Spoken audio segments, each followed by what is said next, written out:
Influence of digital media.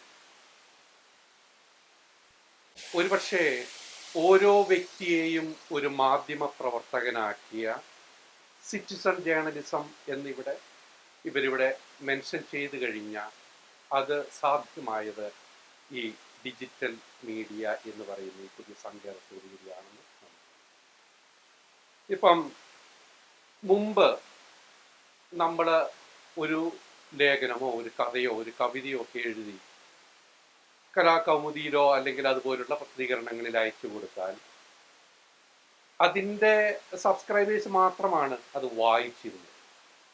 അവിടെ നിന്നും ലോകമെമ്പാടും ആളുകളിലേക്ക് എത്താൻ, അതുപോലെ ഇപ്പോൾ ഞാൻ ഓർക്കുന്നുണ്ട്, ഞാൻ പഠിക്കുന്ന കാലത്തും ആദ്യകാലത്ത് പിന്നെ കഥകളും ഒക്കെ എഴുതി അയച്ചു കൊടുക്കുമ്പോൾ ചിലത് പ്രസിദ്ധീകരിച്ച് വന്നേക്കാം, ചിലത് തള്ളപ്പെട്ടേക്കാം.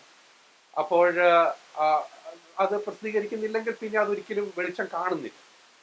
അവിടെ ഇന്ന് ഈ ഡിജിറ്റൽ മീഡിയ, സോഷ്യൽ മീഡിയ എന്ന് പറയുന്ന ഈ പുതിയ സങ്കേതത്തിലൂടെ നമുക്ക് നമ്മുടെ ആശയങ്ങളെ പ്രചരിപ്പിക്കാനും ലോകത്തെവിടെ ഇരുന്നു കൊണ്ട് ആളുകളിലേക്ക് അതെത്താനും ഉള്ള ഒരു സംഗതി സാധ്യമായത് ഈ ഡിജിറ്റൽ മീഡിയയിലൂടെ. ഇനി അത് നമുക്ക് നിഷേധിക്കാൻ പറ്റാത്ത ഒരു പിന്നെ യാഥാർത്ഥ്യമാണ്. ഇവിടെ ഇന്നലെ ഈ പിന്നെ മീഡിയയുടെ ക്രെഡിബിലിറ്റിയെ കുറിച്ചൊക്കെ സംസാരിക്കുമ്പോൾ നമ്മുടെ നാട്ടിൽ നിന്ന് വന്ന ഒരു ഗസ്റ്റ് പറയുകയുണ്ടായി, ഡിജിറ്റൽ മീഡിയയ്ക്ക് ക്രെഡിബിലിറ്റി ഇല്ല എന്നുള്ളത്. നേരെ തിരിച്ചാണ് ഞാൻ പറയുന്നത്. സത്യത്തിൽ ഇന്ന് സംഭവിച്ചിരിക്കുന്നത് മെയിൻ സ്ട്രീം മീഡിയയുടെ ക്രെഡിബിലിറ്റി നഷ്ടപ്പെടുന്ന ഒരു സാഹചര്യത്തിൽ ഈ ഡിജിറ്റൽ മീഡിയയുടെ സങ്കേതങ്ങൾ ഉപയോഗിക്കുന്നവർക്ക് കൂടുതൽ സത്യസന്ധമായി ആശയപ്രചരണം സാധിക്കുന്നു, അതിന് കൂടുതൽ സ്വീകാര്യത സമൂഹത്തിൽ ലഭിക്കുന്നു എന്നുള്ളതാണ്. ഇപ്പം നമുക്കറിയാം, ഏത് മീഡിയ സ്ഥാപനങ്ങൾ എടുത്താൽ, ഇപ്പം നമുക്കിവിടെ മാതൃഭൂമിയുടെയും 24 ചാനലിൻ്റെയും റിപ്പോർട്ടർ ചാനലിൻ്റെയും ഒക്കെ പ്രതിനിധികൾ ഇന്നിവിടെ വന്നിട്ടുണ്ട്. ഈ മാധ്യമങ്ങൾക്കെല്ലാം അവരുടേതായ രാഷ്ട്രീയ താല്പര്യങ്ങളുണ്ട് എന്ന് ഒരു പരിധി വരെ ഇതിൽ പ്രവർത്തിക്കുന്ന ജേർണലിസ്റ്റുകൾക്കും അവരുടേതായ രാഷ്ട്രീയ താല്പര്യങ്ങളുണ്ട്. ഇവിടെ വന്നിരിക്കുന്ന നമ്മുടെ ബഹുമാനപ്പെട്ട അതിഥികൾ അത് അംഗീകരിക്കണമെന്നില്ല. പ്രൊവോക്കേറ്റീവായി തോന്നിയിരിക്കാം, നിങ്ങളുടെ മറുപടി ഞാൻ പ്രതീക്ഷിക്കുന്നുമുണ്ട്. പക്ഷേ നിഷേധിക്കാനാവില്ല യാഥാർത്ഥ്യം. ഇപ്പൊ റിപ്പോർട്ടർ ചാനൽ എന്ന് പറഞ്ഞൊരു ചാനൽ എടുത്തു കഴിഞ്ഞാൽ ആ ചാനലിന് താല്പര്യങ്ങളുണ്ട്. അവിടെ സംസാരിക്കുന്ന അരുൺകുമാറിന് രാഷ്ട്രീയ താല്പര്യമുണ്ട്, സ്മൃതി പരുത്തിക്കാടിന് അവരുടേതായ രാഷ്ട്രീയ താല്പര്യം.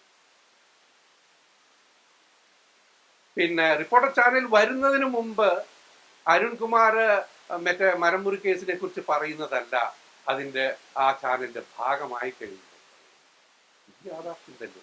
അവിടെയാണ് ഇപ്പം മറുനാടൻ ഷാജൻ സ്കറിയെ പോലുള്ളവർക്ക് കൂടുതൽ സ്വീകാര്യത ലഭിക്കുന്നത്. അയാൾ ഇമ്പാർഷ്യലാണെന്നല്ല ഞാൻ പറയുന്നത്. പക്ഷേ പലപ്പോഴും ഈ എസ്റ്റാബ്ലിഷ്ഡ് ആയിട്ടുള്ള മാധ്യമങ്ങൾക്കും ജേർണലിസ്റ്റുകൾക്കും ഉള്ള അത്ര തന്നെ പ്രശ്നങ്ങൾ അയാൾക്കില്ലാതെ കൂടുതൽ യാഥാർത്ഥ്യത്തോടുകൂടി വസ്തുതാപരമായ ന്യൂസുകൾ അയാൾക്ക് എത്തിക്കാൻ ഒരുപക്ഷെ സാധിക്കുന്നത് കൊണ്ടാവാം അയാൾക്കൊക്കെ ഇന്ന് കൂടുതൽ സ്വീകാര്യത സമൂഹത്തിൽ. അപ്പോൾ സിറ്റിസൺ ജേർണലിസം നമുക്കറിയാം, ഒരുപക്ഷെ മനുഷ്യരാശിയുടെ ചരിത്രത്തിലെ ഏറ്റവും വലിയ മാറ്റം ഉണ്ടാക്കിയത് ആദ്യം തീയുടെ കണ്ടുപിടുത്തമാണെന്ന് നമ്മൾ പറയും. തീ കഴിഞ്ഞാൽ എനിക്ക് തോന്നുന്നു ഒരുപക്ഷെ ഇന്റർനെറ്റാണ് മനുഷ്യ ജീവിതത്തെ മാറ്റിമറിച്ചത്.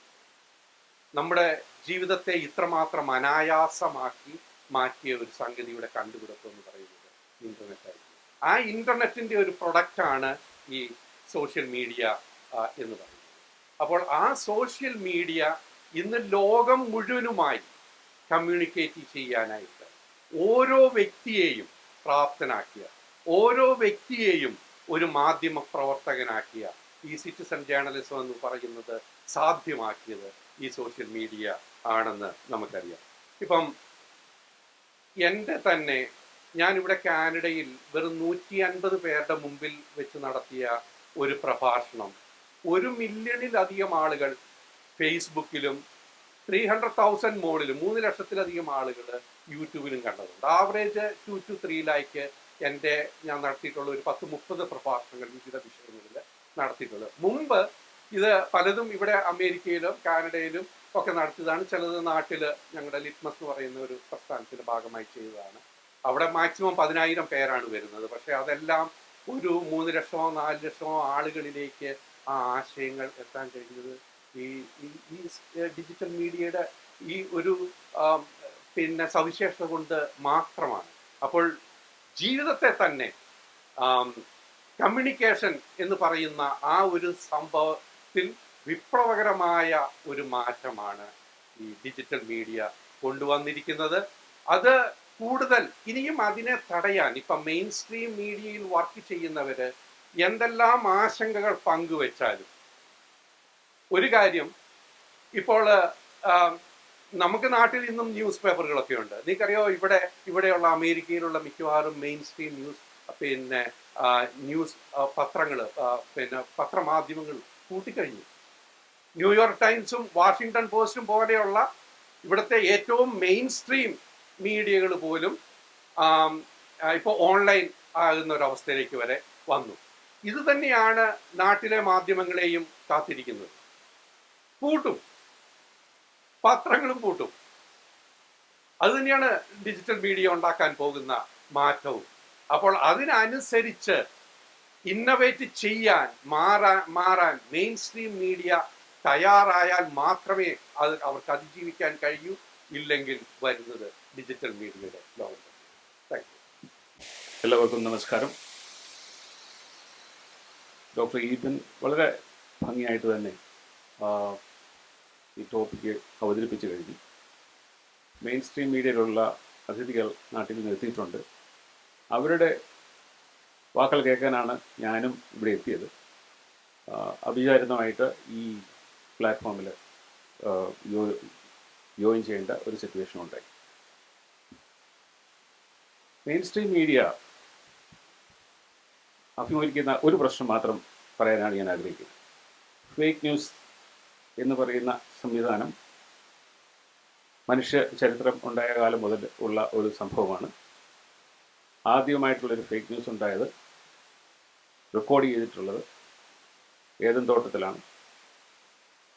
പാമ്പിൻ്റെ രൂപത്തിൽ ഒരു അവതരണം, സ്നേക്ക്. ആ സ്നേക്ക് നമ്മൾ പറയുന്നത് പലപ്പോഴും പറയാറുണ്ട്, ഈ സ്നേക്കിങ്ങിൽ ഒരു സ്നേക്ക് വന്ന് പറയുന്നു, ഈ ഫലം കഴിച്ചാൽ നീ മരിക്കില്ല. ദൈവം പറയുന്നു അത് കഴിച്ചാൽ നീ മരിക്കുമെന്ന് പറയും. ഇപ്പോൾ രണ്ട് രീതിയിലുള്ള വാർത്തകൾ നമ്മൾ ശ്രദ്ധിക്കുന്നുണ്ട്. ആദവും ഹവ്വയും ഈ രണ്ട് ന്യൂസുകളും ശ്രദ്ധിച്ചു. ദൈവം പറഞ്ഞത് ഇത് കഴിച്ചാൽ നീ മരിക്കും എന്ന് പറയുന്നു, അതുകൊണ്ട് കഴിക്കാതിരിക്കുക. എന്നാൽ അതിനും ഫലപ്രദമായിട്ട് ഒരു ഫേക്ക് ന്യൂസ് അവതരിപ്പിക്കുകയാണ് സാത്താൻ. ഇനി കഴിച്ചോളൂ, അതും ഷെയർ ചെയ്തോളൂ. ഷെയർ ചെയ്യുന്നതിനകത്തും ആ വാർത്ത അക്സെപ്റ്റ് ചെയ്യുന്നതിനകത്തും ഷെയർ ചെയ്യുന്നതിനകത്തും യാതൊരു ബുദ്ധിമുട്ടുമില്ല എന്ന് പറയുന്ന ഒരു ലോകത്തിലേക്കാണ് നമ്മൾ ജനിച്ചു വീഴുന്നതിന് മനുഷ്യൻ്റെ ചരിത്രത്തിൽ. അപ്പോൾ ഈ ഡിജിറ്റൽ വേൾഡിൽ ഈ ഫേക്ക് ന്യൂസ് നമുക്ക് എങ്ങനെ നേരിടാനാകും എന്നുള്ള ഒരു വൈതരണിയാണ് നമ്മൾ അഭിമുഖീകരിക്കുന്നത്. ഫേക്ക് ന്യൂസിനെ പറ്റി ഡോക്ടർ ഈപ്പൻ ഇവിടെ പറഞ്ഞു. Fact checking is very important. Who is checking the fact and what kind of fact? New York ടൈംസിൽ സ്ഥിരമായിട്ട് ഡെയിലിയിൽ അത് ഫാക്ട് ചെക്കിംഗ് എന്ന് പറഞ്ഞൊരു ഒരു ഏരിയ തന്നെ പ്രസൻറ്റ് ചെയ്യാറുണ്ട്. അപ്പോൾ ആദ്യം പിറ്റേ ദിവസത്തെ ന്യൂസ് നോക്കുമ്പോൾ ആദ്യം നമ്മൾ ഇന്നലെ വായിച്ച വാർത്ത എന്തെങ്കിലും പ്രശ്നങ്ങളുണ്ടോ എന്നൊന്ന് കറക്റ്റ് ചെയ്യാൻ വേണ്ടി ആദ്യം നോക്കുന്നത് ഫാക്ട് ചെക്കിങ്. അപ്പം ആ ഫാക്ട് ചെക്കിങ് അവരുടെ റിസർച്ച് ഗ്രൂപ്പാണ് അത് മോണിറ്റർ ചെയ്യുന്നത്. അപ്പോൾ ന്യൂയോർക്ക് ടൈംസിൻ്റെ ഫാക്ട് ചെക്കിങ് ഡിപ്പാർട്ട്മെൻറ്റ് അവതരിപ്പിക്കുന്ന ഫാക്ട് അത് നമുക്ക് വിശ്വസിക്കാനാകുമോ എന്നുള്ള ഒരു സംശയം കൂടെ വീണ്ടും നമ്മളെ അഭിമുഖീകരിക്കുകയാണ്. കാരണം പല ലെയർ ഓഫ് ഫാക്റ്റാണ്.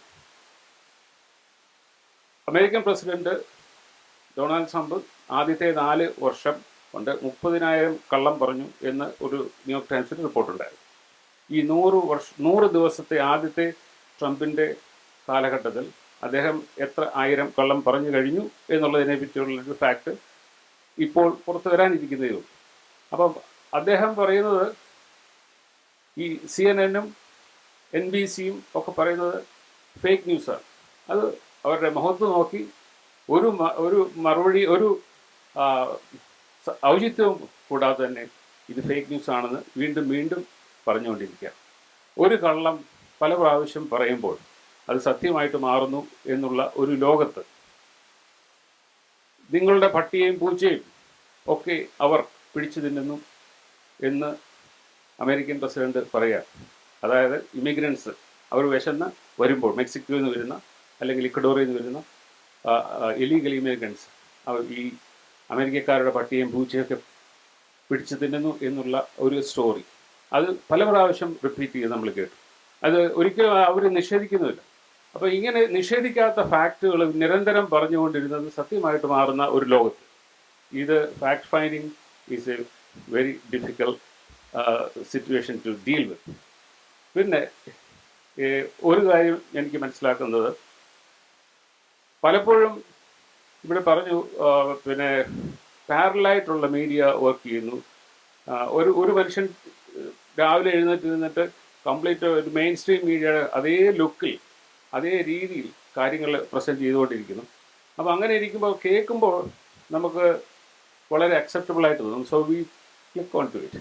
കാരണം ഞാൻ ജോലി ചെയ്യുമ്പോൾ മിക്കവാറും പല മീഡിയകളും വാർത്തകൾ ശ്രദ്ധിച്ചുകൊണ്ടിരുന്ന് ജോലി ചെയ്യാറുണ്ട്. അപ്പോൾ അങ്ങനെ ചെയ്യുമ്പോൾ എനിക്ക് വളരെ ഇൻട്രസ്റ്റിംഗ് ആയിട്ട് ഒരാളുടെ ടോക്ക് ഷോ എൻഗേജ്മെൻറ്റ് കേൾക്കാൻ ഇടയായി. മോഡിയുടെ ഈ ലാസ്റ്റ് ഇലക്ഷൻ്റെ സമയത്ത് വളരെ ഡിപ്പെൻഡബിൾ ഫാക്റ്റാണ്. കാനഡയിൽ നിന്നുള്ള ഒരാളാണ്. അപ്പോൾ വളരെ കോൺഗ്രസിൻ്റെ പിന്നെ ഞാനൊരു പഴയ കോൺഗ്രസ്സുകാരനായതുകൊണ്ടായിരിക്കാം അദ്ദേഹം കോൺഗ്രസിൻ്റെ ഒരു പ്രോ കോൺഗ്രസ് ചായ ഉള്ളതുകൊണ്ട് ആ രീതിയിലാണ് കൂടുതലും ഫാക്റ്റ് പറയുന്നത്. മോഡിക്കെതിരായിട്ടുള്ള രീതിയിലുള്ള ഫാക്റ്റുകൾ പറയുന്നത്.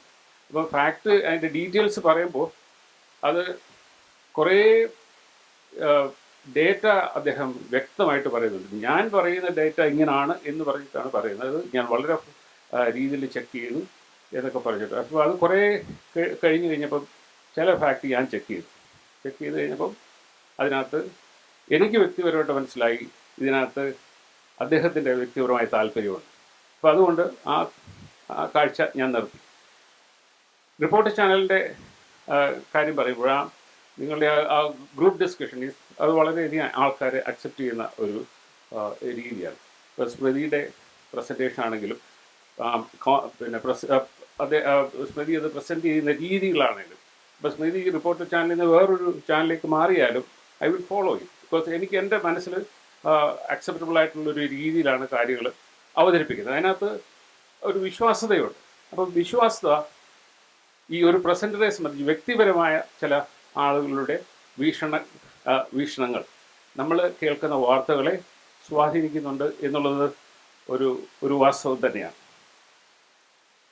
ഒരു കാര്യം കൂടി മാത്രം പറഞ്ഞുകൊണ്ട് ഞാൻ ഈ ഭാഗത്തോട്ട് മാറുകയാണ്.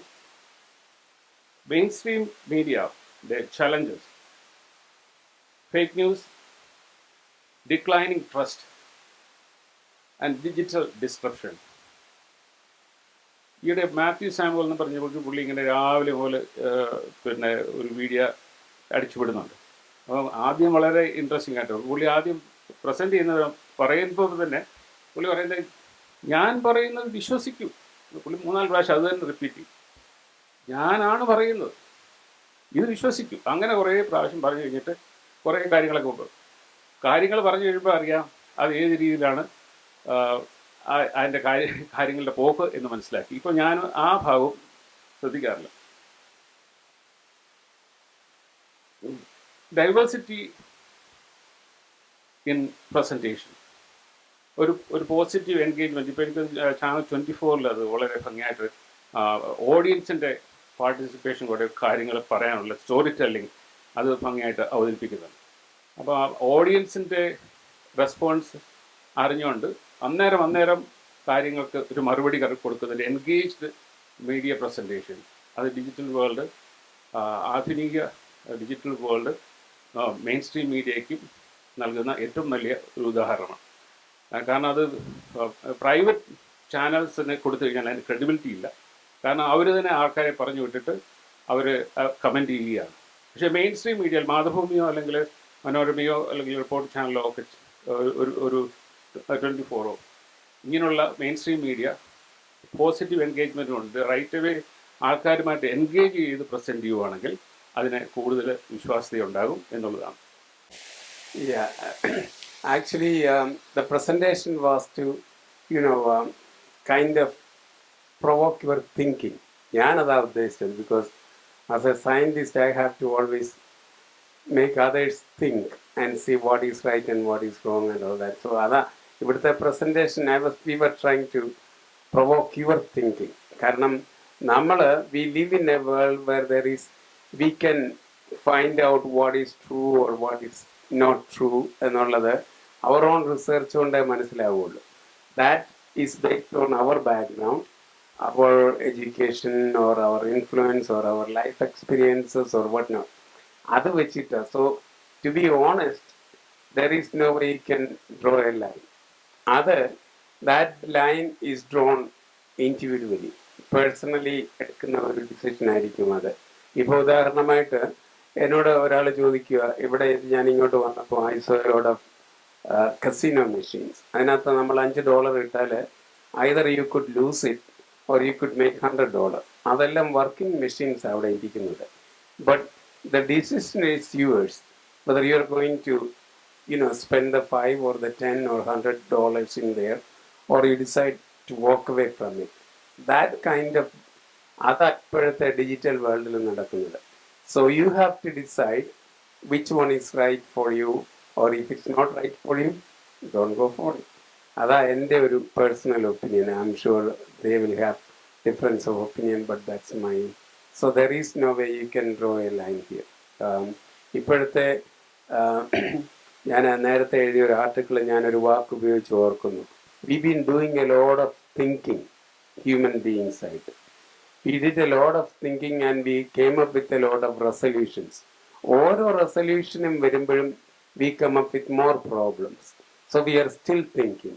So it keep on thinking and thinking, but there is no final resolution for any of the problems that we have. So. വീട്ടിലെ കുട്ടികൾ ഓഫ് ടൈമിൽ രാത്രിയിൽ സൗണ്ട് നോക്കി ഓരോരുത്തരുടെ മുറിയിൽ കേൾക്കുമ്പോൾ 1 മണിക്കും 2 മണിക്കും ഒക്കെ TV ഓണാണ്, ഫോൺ ഓണാണ്. ഇത് വളരെയധികം ബുദ്ധിമുട്ട് ഉണ്ടാക്കുന്ന വിഷയമാണ്. അപ്പം രാവിലെ പോകേണ്ടതല്ലേ, ഇപ്പം സ്കൂളിൽ പോകേണ്ടതല്ലേ, ജോലിക്ക് പോകേണ്ടതല്ലേ എന്നൊക്കെ പറഞ്ഞിട്ട് വീണ്ടും നമ്മൾ ഇതെല്ലാം ഓഫാക്കി പോയി കഴിയുമ്പോൾ രാവിലെ എഴുന്നേൽക്കുമ്പോൾ വീണ്ടും ഈ മുറിയിൽ ഈ ഫോണും TV ഓണാണ്. അപ്പോൾ അവർ ആ ഒരു ഡിജിറ്റൽ വേൾഡിൽ തന്നെയാണ് താമസിക്കുന്നത്. അതിനകത്തുനിന്ന് പുറത്ത് കിടക്കാൻ അവരെ കൊണ്ട് സാധിക്കുന്നില്ല. ഇത് ഒരു വിധിയുടെ വിളയാട്ടമാണ്. നമുക്ക് എന്തും വേണ്ടി ഇതിനെ കൺട്രോൾ ചെയ്യാൻ സാധിക്കും എന്നുള്ളത് വലിയ ഒരു ചോദ്യം തന്നെയാണ്. നമുക്ക് ഓരോ നിമിഷവും കുട്ടികളുടെ മുറിയിൽ പോയിട്ട് ഇതൊന്നും ഓഫാക്കാനായിട്ട് സാധിക്കില്ല. പിന്നെ ഇതിൻ്റെ കണ്ടൻറ്റ് അവരെന്താ വാച്ച് ചെയ്യുന്നുള്ളത് നമുക്കറിയില്ല. അപ്പോൾ എൻ്റെ മോള് നിരന്തരമായിട്ട് വാച്ച് ചെയ്യുന്ന ഒരു ചാനൽ ഞാൻ ശ്രദ്ധിച്ചു. അവളുടെ കൂടെ ഇരുന്ന് കാണുമ്പോൾ അത് കൊറിയൻ സോപ്പ് ഓപ്പറയാണ്. കൊറിയൻ ലാംഗ്വേജ് അവൾക്ക് അറിയില്ല. പക്ഷേ why she is following Korean. അവൾ പറയുന്നത് അമേരിക്കൻ സോപ്പ് ഓപ്പറയെക്കാട്ടി ബെസ്റ്റ് സോപ്പ് ഓപ്പറയാണ് കൊറിയൻ സോപ്പ് ഓപ്പറ. അത് കഴിഞ്ഞിട്ട് കൊറിയയിൽ കുറേ കുട്ടികളെ കൂട്ടിക്കൊണ്ട് കൊറിയയിൽ പോയി. അപ്പം അവിടെ 10 ദിവസം താമസിച്ചു. അത് കഴിഞ്ഞ് അവിടെ ഇംഗ്ലീഷ് പഠിപ്പിക്കാനുള്ളൊരു പരിപാടിയും തുടങ്ങി. അപ്പോൾ ഇത് പിള്ളേരെ നമ്മൾ വിചാരിക്കാത്തൊരു ലോകത്തേക്ക് അറിയാതെ പോയിക്കൊണ്ടിരിക്കുകയാണ്. അത് ഏത് രീതിയിൽ കൺട്രോൾ ചെയ്യാം എന്നുള്ളതിനെപ്പറ്റി ഒരു സമഗ്രമായ എഴുത്തും ചർച്ചയും അത്യാവശ്യമാണ്. നല്ലൊരു ചോദ്യമാണ് ചോദിച്ചത്. Thank you, Thorsten Varghese. Just 1 or 2 questions. Thank you, gentlemen, for the concerns you have for this mainstream media. ഞാൻ 1-2 കാര്യങ്ങൾ ആണ് എനിക്ക് അറിയാനുള്ളത്. ഒന്ന്, last time when I was browsing, I was looking at a point like, how many deaths are happening in US and in India due to medical negligence. Per year, it comes to around 1.5 lakhs, roughly about 1.5 lakhs deaths due to medical negligence. Does anybody in this hall, would anyone stand up and say that you don't have the trust on a doctor? Will anybody in this gathering will stand up and say that once you have a disease, you will never go to the doctor, you will never consult a doctor just because so many deaths are happening due to medical negligence? No, we won't say. But whenever you see whenever you come across a fake news, whenever you come across a point or a discussion which you don't like, you will say that the medias are going wrong. And the society is showing that much of concern over this, the journey of the new media. And I am a little bit surprised and I feel it a little bit odd when you say traditional media, mainstream media, digital media. I don't know why you people segregate all this traditional, mainstream, digital. Why don't you address the issue as on a single topic as media? Mr. James was telling that people or anchors in the mainstream media are having political interest. You are wrong, Mr. James. You can say that we have politics. Politics is different and political interest is different. You can say the owners or the persons who are owning the media houses have political interest. That to that extent you may be right. But you cannot, can you tell me what is my political interest? Have you seen any one of my discussions, any one of my debates, any one of my interviews? And I challenge the people here to tell me what is my politics. Can anyone tell me? So ഞാൻ പറഞ്ഞു വരുന്നത് നമ്മൾ മാധ്യമങ്ങളെക്കുറിച്ച് സംസാരിക്കുമ്പോഴും മാധ്യമ പ്രവർത്തകരെക്കുറിച്ച് സംസാരിക്കുമ്പോഴും മാധ്യമധർമ്മത്തെക്കുറിച്ച് സംസാരിക്കുമ്പോഴും പുതിയ കാലത്തെ, പുതിയ സമൂഹത്തെ, പുതിയ സാഹചര്യങ്ങളെ, ആ സാഹചര്യങ്ങൾ ആവശ്യപ്പെടുന്നത് എന്താണ്, അതിൽ നിന്നാണ് മാധ്യമങ്ങളുടെ ധർമ്മം ഉണ്ടാകുന്നത്, മാധ്യമ പ്രവർത്തകർ ഉണ്ടാകുന്നത്, മാധ്യമ പ്രവർത്തകർക്ക് സ്വതന്ത്രമായി പ്രവർത്തിക്കാനുള്ള ധൈര്യം ഉണ്ടാകുന്നത്. അത് നൽകേണ്ടത് നിങ്ങൾ അടങ്ങുന്ന സമൂഹമാണ്. Unfortunately we are not getting it. And unfortunately, we are forced to work on an atmosphere where people are losing trust on media. അത് മെയിൻസ്ട്രീം മീഡിയ ഒന്നല്ല. നിങ്ങൾ എത്ര പേരാ ഡിജിറ്റൽ മീഡിയ കണ്ടിട്ട് അതിനെ ട്രസ്റ്റ് ചെയ്യുന്നത്? എത്ര പേര്? Somebody was telling about Shajan Skaria, Marnada Malan. I don't want to go to any individual or any institution or any particular digital platform, which I don't want to.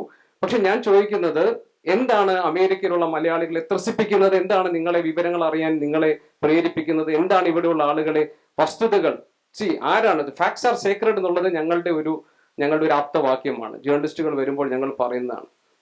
somebody was telling interactive ആകണമെന്ന് journalism is not meant to be interactive. അല്ലെ? Will anybody say to a doctor, നമുക്ക് ഒരു interactive ആക്കാം medicines doctor prescribe ചെയ്യുന്നത്, let interactive, പേഷ്യന്റിന്റെ കൂടെ അഭിപ്രായമൊക്കെ അറിഞ്ഞിട്ട് ഒരു doctor. News are handled by professionals in the sense the persons who are handling the news informations with ethics, with the society in mind, with the future in mind. അങ്ങനെ ചെയ്യുന്ന professionals ആണ് ഈ main stream medias കൈകാര്യം ചെയ്യുന്നത്. നമ്മളൊരു ഡോക്ടറെ അടുത്ത് ചെന്നിട്ട്, ഒരു ലോയർ അടുത്ത് ചെന്നിട്ട് നമ്മൾ പറയുമോ നമുക്കൊരു ഇന്ററാക്റ്റീവ് ആക്കാം, ഞാൻ കുറച്ച് നിയമങ്ങൾ പിന്നെ അഭിഭാഷകന് പറഞ്ഞു തരാം, താങ്കൾ കുറച്ച് നിയമങ്ങൾ എനിക്ക് പറഞ്ഞു തരും, നമുക്ക് അങ്ങോട്ടും ഇങ്ങോട്ട് പറഞ്ഞ് ഈ കാര്യത്തിൽ തീരുമാനം എടുക്കാമെന്ന് നമ്മൾ പറയില്ല. So when it comes to media, മീഡിയയുടെ കാര്യം വരുമ്പോൾ എല്ലാവർക്കും അഭിപ്രായം പറയാം, എല്ലാവർക്കും അതിനെക്കുറിച്ച് പിന്നെ വിമർശിക്കാം, എല്ലാവർക്കും അതിന്റെ പോരായ്മകളെ കുറിച്ച് പറയാം. പക്ഷെ ആരും ഇതൊക്കെ ഈ പോരായ്മകളെയും ഈ വിമർശനങ്ങളൊക്കെ നമ്മൾ പറയുന്നത് ഞാൻ മനസ്സിലാക്കുന്നത് ജസ്റ്റ് ഫോർ ആർഗ്യുമെന്റ് സേക്ക്. അതല്ല, നമുക്ക് ആത്മാർത്ഥമായിട്ട് മാധ്യമങ്ങളെ നന്നാക്കണമെന്നുണ്ടെങ്കിൽ, മാധ്യമ പ്രവർത്തകരെ അവരെ സത്യസന്ധമായി ജോലി ചെയ്യാൻ അനുവദിക്കണമെന്നുണ്ടെങ്കിൽ ഇതുപോലെയുള്ള ഈ ഡിജിറ്റൽ പ്ലാറ്റ്ഫോംസ്, ഇത്തരം നമുക്ക് റിലൈ ചെയ്യാൻ പറ്റാത്ത ഇത്രയധികം നുണകൾ പ്രചരിപ്പിക്കുന്ന സംവിധാനങ്ങൾ ഇവിടെ ഉണ്ടാകില്ലായിരുന്നു. അവർക്ക് മില്യൺസ് ഓഫ് ഫോളോവേഴ്സ് ഉണ്ടാകില്ലായിരുന്നു. അപ്പൊ നിങ്ങളും നമ്മളും ഒക്കെ ചേർന്നാണ് ഈ മാധ്യമ രംഗത്ത് ഒരു മോശം പ്രവണതയെ വളർത്തിയിട്ടുള്ളത്. മാധ്യമ പ്രവർത്തകർ മാത്രമോ മാധ്യമ സ്ഥാപനങ്ങൾ മാത്രമോ ഒന്നുമല്ല. നിങ്ങൾ തീരുമാനിക്കുകയാണ് ഏറ്റവും മോശം വാർത്ത തരുന്ന ഒരു സംവിധാനത്തെ ഞങ്ങൾ ഇനി പിന്തുടരില്ല, ഞങ്ങൾ അവരെ തിരസ്കരിക്കും, അവരെ മാറ്റി നിർത്തും എന്ന് തീരുമാനിച്ചാൽ ഇവിടെ ആരാണ് നിലനിൽക്കാൻ പോകുന്നത്? അപ്പോൾ putting blame on the professionals is not the way to find the real solution. അതല്ല അതിന്റെ വഴിയെന്നാണ് ഞാൻ മനസ്സിലാക്കുന്നത്. So we will have a broad discussion in the next session പക്ഷെ ഞാൻ വൈൽ മിസ്റ്റർ ജെയിംസ് ഫോസ്പെട്ടി റിപ്പോർട്ടർ ചാനലിനെ പറ്റി താങ്കൾ പറഞ്ഞു, ആളുകളെ പറ്റി താങ്കൾ പറഞ്ഞു. ആളുകളെയോ സംവിധാനങ്ങളെയോ അല്ലെങ്കിൽ ഏതെങ്കിലും സ്ഥാപനങ്ങളെയോ പറ്റി പറഞ്ഞുകൊണ്ടല്ല മാധ്യമങ്ങളിലെ പ്രശ്നങ്ങളെ അഭിമുഖീകരിക്കേണ്ടത് എന്നാണ് എൻ്റെ കാഴ്ചപ്പാടും എൻ്റെ അഭിപ്രായം. ആളുകൾ വ്യത്യസ്തരാണ്, നല്ല ആളുകൾ ഉണ്ടാകാം, മോശം ആളുകൾ ഉണ്ടാകും, വിച്ച് ഈസ് നമ്മുടെ ജീവിതത്തിൽ അങ്ങനെയാണ്. So it will reflect in any profession. അത് whether it be a doctor, whether it be a lawyer, whether it is a CEO, anywhere നമുക്ക് നല്ല we will have good and bad steps. So അങ്ങനെയല്ല നമ്മൾ മാധ്യമങ്ങളുടെ വിഷയങ്ങളെ കൈകാര്യം ചെയ്യേണ്ടത്.